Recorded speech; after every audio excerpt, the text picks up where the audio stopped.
بلوچستان کے شہر سبی سے ہمارے گدروشیا پوائنٹ کے نمائندہ سید جاوید شاہ کی رپورٹ کے مطابق تمندار اقوام ڈومکی حلقہ پی be 8 Lehri come Sibi Pakistan Peoples party نامزد امیدوار سابق صوبائی وزیر سردار میر سرفراز خان ڈومکی اور این اے 253 سے پاکستان مسلم لیگ کے نامزد امیدوار برائے قومی اسمبلی میر دوستین خان ڈومکی نے سبی میں انتخابی دفتر کے افتتاح کے موقع پر میڈیا اور کارکنان سے بات چیت کی۔ افتتاحی تقریب میں میر بالاج خان ڈومکی، میر دینار خان ڈومکی، میر کوہیار خان ڈومکی، میر درخت خان ڈومکی، پاکستان پیپلز پارٹی کے ضلعی صدر حاجی غلام رسول سیلاچی، میر اللہ داد جتوئی، زاہد مشرف اور دیگر قبائلی معتبرین کی بڑی تعداد نے شرکت کی۔ سردار میر سرفراز خان ڈومکی اور میر دوستین خان ڈومکی نے کہا کہ ڈومکی خاندان نے ہمیشہ عوام کی خدمت کو ترجیح دی اور علاقے میں اجتماعی کام کروائے تاکہ عوام کو زیادہ سے زیادہ فائدہ پہنچے۔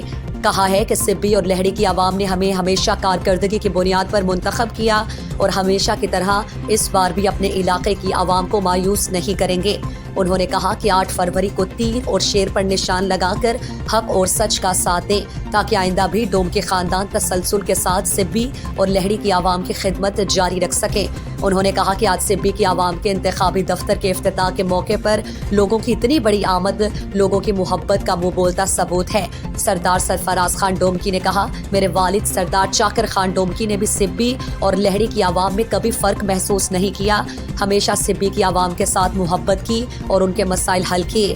یہی وجہ ہے کہ آج سبی کی عوام ہم سے محبت کرتے ہیں اور ہم نے بھی ہمیشہ اپنے بزرگوں کے نقش قدم پر چل کر عوامی خدمت کو اپنا نصب العین سمجھا ہے۔ میر دوستین ڈومکی نے کہا کہ اس سے قبل بھی سبی کو کوہلو ہرنائی ڈیرہ بگٹی کی عوام نے ہم پر بھروسہ کیا اور ہمیں یہاں سے کامیابی دلائی۔ مجھے امید ہے کہ اس بار بھی حلقے کی عوام کے مسائل ترجیحی بنیادوں پر حل کروں گا۔ عمران خان کی گورنمنٹ میں 300 روپے کراس کر چکا تھا، ٹھیک ہے۔ بجلی کس نے بڑھائی؟ عمران خان نے۔ گیس کس نے بڑھایا؟ عمران خان نے۔ دلدل میں کس نے ڈالا ملک کو؟ عمران خان نے۔ یہ تو ملک کو ڈیفالٹ سے میاں صاحب اور زرداری صاحب نے ڈیفالٹ ہونے سے ملک کو بچایا ہے۔ یہ آپ لوگوں کو بتا دوں، انشاءاللہ آگے بہت اچھا ہوگا پاکستان کے لیے۔ مزید دلچسپ معلومات اور خبروں سے آگاہ ہونے کے لیے Gedrosia point Facebook page, Instagram, Twitter کو فالو اور یوٹیوب چینل کو سبسکرائب کریں۔ بیل آئیکن بٹن دبانا نہ بھولیں